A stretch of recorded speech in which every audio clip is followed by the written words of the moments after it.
Hello mga parts. Hello mga parts. Welcome to my vlog channel. Ngayon po ay mag-harvest po tayo ng mais. Tingnan po ninyo.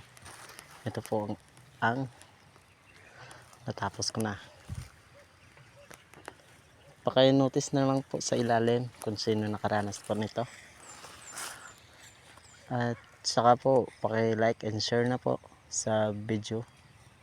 At ma-update po kayo sa mga video na mag-i-post ko. Actually po guys, meron po akong harvest na mais dito. Hindi ko pa po natapos eh. Oh, ganito po ginagawa ko. Nilalagahan ko ng sabakan para madali ako matapos at nilalagay ko na agad sa sako. Para pagkatapos ko nito, wala na akong mapasok sa sako para matapos ko na agad para makapahinga na po ako.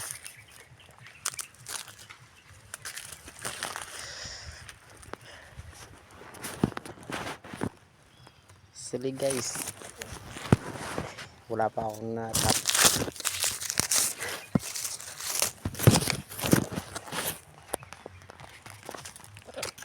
Ito po ginagawa namin araw-araw. Yun po. Kasi ang hirap na ng buhay namin eh. Okay lang na sa isang sako po. Katumbas po yan ng 50 pesos sa isang sako lang. Mamaya po ipakita ko po kung ano nakarami na po. Salamat sa inyo. Paki-share po, paki-comment na lang. Salamat po. Actually guys, kanina pa po ako nag-harvest. Nasa mga dalawa pa lang ng sako ang nasublan ko. Dalawang sako pa lang. Dahil kanina nasa 30 degrees Celsius na po ang init kanina, kaya natagalan po ako na matapos po ito. Sobrang init kanina po eh. Alam po na ninyo na nakaranas po nito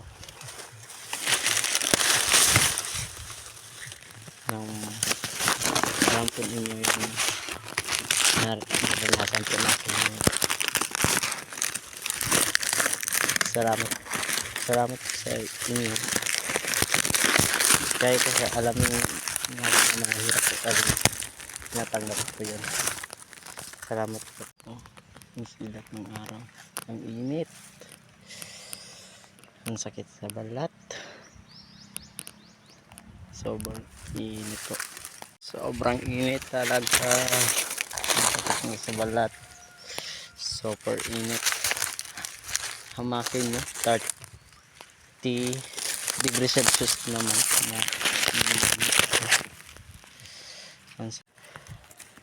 Ganyan po pag-harvest.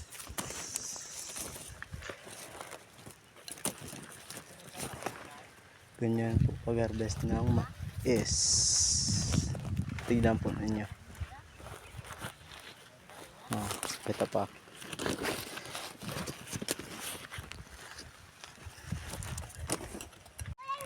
Ay, sa wakas natapos din. Nakapito pa ako ng sako. 7 sako pa ako. Sa wakas natapos din. Mula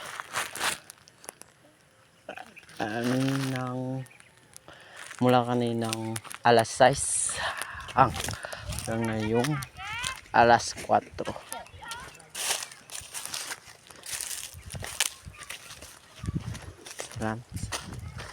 Thank you for watching mga part. Thanks like and share lang po. Panotice na po. Salamat.